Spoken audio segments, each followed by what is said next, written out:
Welcome back to the Cowboys Report, where every move, every whisper, and every training camp battle could change the fate of the entire Dallas Cowboys season.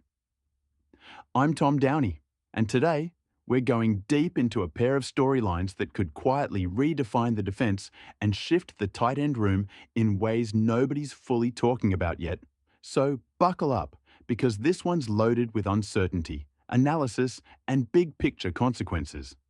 And before we dive into the wild ride that is Donovan Wilson's future and Luke Schoonmaker's battle to stay relevant, we're just 639 subscribers away from the big 218K milestone. Help us smash that number today, and in return, I'll keep the content flowing every day. Every update, every roster twist, every injury scare, every rumor dissected in real time. Let's make this the best Cowboys community in the game. Now let's get into it. Donovan Wilson, yeah, you know the name, has been one of the emotional engines of this Cowboys defense. A 6-year vet, a dude who's been flying around, making big hits, racking up tackles, and helping shape the identity of this defense, and yet, in a stunning twist that might have gone under the radar if you weren't looking closely, Nick Harris of the Fort Worth Star-Telegram just lit a fuse under the entire safety room with a quiet depth chart bombshell. He placed Donovan Wilson squarely on the roster bubble. That's right. The same Wilson who's been a staple in the defensive backfield is suddenly a candidate for a cap-saving cut. And we're talking about a guy who's set to make $8.65 million against the cap, and the Cowboys could save $7 million just by moving on. So let's unpack that. Wilson missed most of OTAs and minicamp, recovering from off-season knee surgery. And while he came storming back when training camp opened, trying to shut down the rising heat behind him, the Cowboys' roster dynamics have shifted in a big way.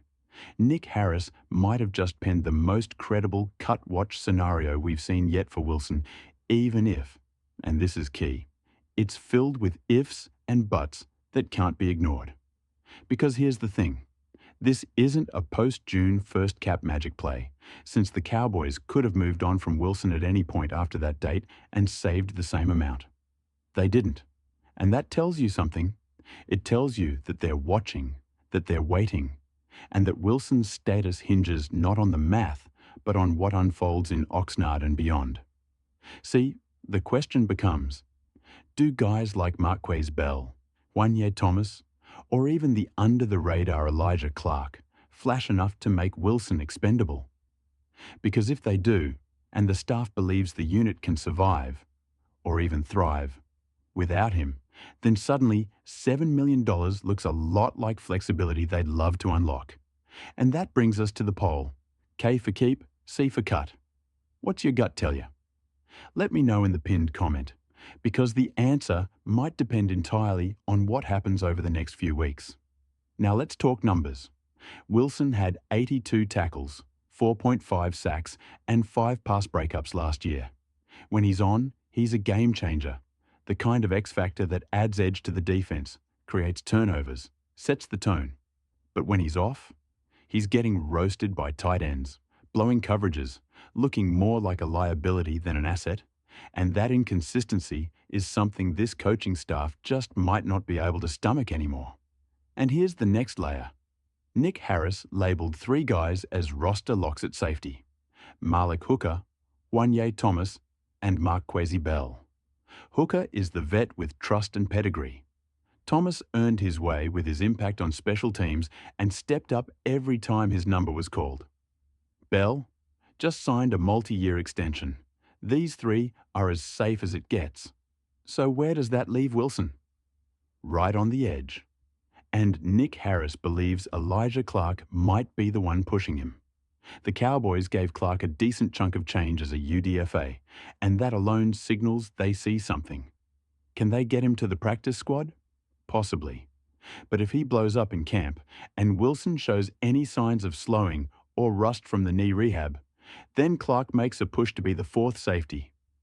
And if the Cowboys are set on keeping just 4, that means someone's got to go, and that someone could be Wilson. But here's where it gets complicated. Cutting a 6-year vet, a locker room leader, right before the season.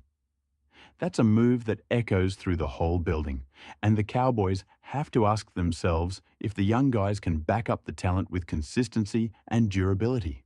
And speaking of consistency, this all might come down to whether Wilson opens the season as a starter, or if he's bumped down to safety 3. If he's not starting, then $7 million for a backup. That's a steep price tag for a team that's already shown it doesn't love paying safeties unless your name is Hooker. Could they trade him? Sure, in theory, but don't get your hopes up. $7 million for a safety on a one-year deal? That's a tough ask. Unless Dallas eats salary, there probably won't be serious buyers. And if they're eating salary, the return won't be worth it. So again, let me know in the comments. What's your percent chance the Cowboys cut Donovan Wilson? 20%? 50%? More? Less? I want to hear it. Now let's pivot because we're not done with roster tension. We've got to talk about Luke Schoonmaker, who was just labelled safe on the roster by Nick Harris in his tight end depth chart review. But don't let that fool you, because his role is anything but secure, and the battle for TE2 is officially on. Behind Jake Ferguson, who is locked in as TE1, Brevin Spann-Ford, the undrafted second-year tight end, is coming in hot, and the buzz is real. Spann-Ford is pushing hard to leapfrog Schoonmaker, and if that happens, the Cowboys are going to have a serious dilemma on their hands. Remember, Schoonmaker was a second-round pick, a guy you expected to be part of the future, and Spann-Ford, an undrafted flyer with raw tools and huge upside who's suddenly turning heads in every practice. The word from minicamp and OTAs has been glowing. From the media, from the coaching staff, from everyone. Brian Schottenheimer even said he's already had his breakout. And we're just getting started. That's bold. That's telling. That's a warning shot for Schoonmaker. Because while Spann-Ford has been rising, Schoonmaker's buzz has been eerily quiet. And yeah, he's a better athlete. That's not in question. Schoonmaker tested really well coming out of Michigan, and you can see the traits when you watch the tape, but the production hasn't caught up yet. Meanwhile, Spann-Ford is massive. We're talking 6'7", 270 pounds.